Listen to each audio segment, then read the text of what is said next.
Hello, everyone. Welcome back. I'm Lionel. That's Christian. Ooh, yeah. We have a special assignment. Oh, it's Jodeci. I don't want to do it again because it was really again. bad. You do it. No, mine isn't any better. Ooh, yeah. That was a good one. Thank that you. was a good one. I tried. Today's assignment is Ooh, yeah.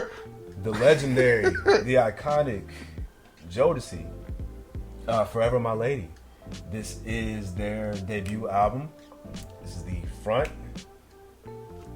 I'm grooving over here because I'm thinking about the song "Forever My Lady." Let's get into this track list, which is kind of peculiar. This is considered a classic R&B album. The first side is full of all of the classic Jodeci sounding songs. So Stay, Come and Talk to Me, Forever My Lady, I'm Still Waiting, You and I. Right? So then we get to Cherish, which actually kind of sounds, my wife highlighted this, it kind of sounds like a Christmas song. Which, listen to it after we record. I'm going to. Yeah, it kind of sounds like a Christmas song, but still decent. But then the rest of the album is like New Jack Swing. So it's like the first half is all the classic Jodeci. Down. Yeah, like classic Jodeci, Devontae Swing inspired. And then everything else was New Jack Swing, which I think at that time, this album came out in 1991. So I'm guessing at that time, these were songs that were probably required or necessary. Like we need hits. I wonder if they tried to push them to release those songs as singles and it was any fight back and was Diddy in charge? It was Andre Harrell. Because remember Diddy was at Uptown, so he was doing a lot. Or did he have more to do with Diary of a Mad Bang? I know he worked on. I'm not sure. That's a good question, bro. Let's see. Produced by Devontae Swing for the Swing Mob Productions. I'll Be Sure. Andre Harrell, Puff Daddy. Oh, okay. Yeah. I don't know. It was probably a mix of Andre Harrell and Puff Daddy saying we need to include some upbeat songs just in case, because this is Generation X. They're going to the club. They want to slow dance, but they still want to jam and have a good time as well. So, my guess is that these songs were probably all considered necessary for that time. Yeah. A little dated now. Actually, a lot dated. Those songs are probably a lot dated, but it doesn't matter because one, Forever My Lady makes up for everything else on the album. But on top of that, you have a Forever My Lady and Stay and Come and Talk to Me. So that's why it's heavy, man. Like that's why this album is considered a classic. This is out of print. And of course. This is out of print, and it's crazy because this is one of those albums that I think people would actually look for. I mean, Jodeci is a name that has, the legend of that name of this group, I don't think has ever died down. I agree.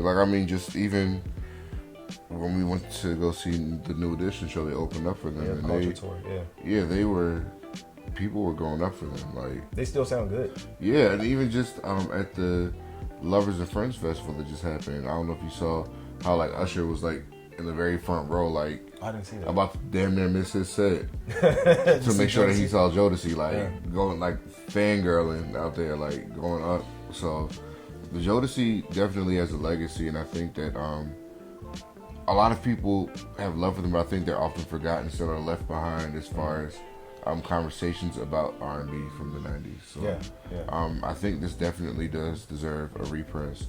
And I think the group deserves a lot more credit than what they've been given. To me, they're responsible for your Jagged Edges and your Drew Hills and all those other black boy bands from the 90s. So, and all their swag was so cool to me. And the crazy thing about them, you would think they were from the East Coast, but these were Southern boys. They were from South Carolina or something like that. Yeah.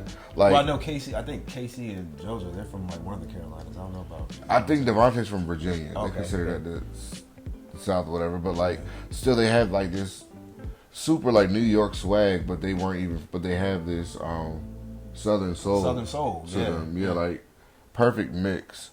I thought that was always so dope about them too. But I think that Jodeci deserves a lot more credit than they've been given, and I hate that their time was so short-lived. It felt. Yeah, it's crazy that they only had this album, Diary of a Mad Band, and then the after part, the hotel. the last one, the third one. So, yeah, but they were like hits back to back to back too. It felt like they all came out year after year after year. You know what? I think that's probably the standard rotation for a lot of groups, like 3 to 4 albums.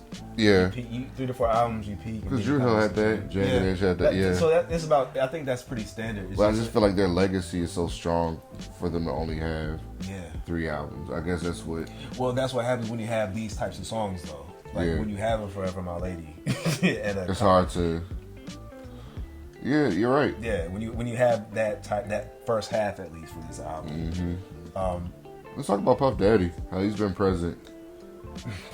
I mean, he's been on the scene for a long time. He's been cheating some people out of contracts and shit. We can't forget that. But also, we can't deny his contribution to music, to R&B music and hip hop. Like, he dates all the way back to Jodeci. Up until now with like French Montana. You know what I'm saying? Like, that shows how extensive his career is. So props to Puff Daddy, Love, whatever the hell he's calling himself these days. But shouts out to him too, just because he's been around for a long time creating hits and and he was also artists. I mean, and I think it's important to note that even now we can say that he had a vision, and you can see that he was back in there because you love some A&R. You love A&R and putting groups together, and I think he was probably one of the best around that time doing that. I mean, and he probably is responsible for their look. Yeah. You know what I mean? Like, it's like, no, we gonna fly you out to New York. We gonna put you in some baggy clothes. Yeah, and they became these bad boys of R&B, kind of like a bunch of Bobby Browns in a group, right?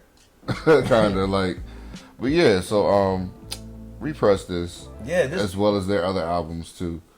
I mean, they're back on the scene now. They're out here performing, sounding good. They sound really good. They sound really good. I don't know if they're gonna make new music, but they released the album a few years ago. Like, they did. I honestly didn't listen to that one. I'm sorry, not gonna lie. But still, this is an album that's worthy of having. For sure, it's a classic title, even though we're saying some of it is dated.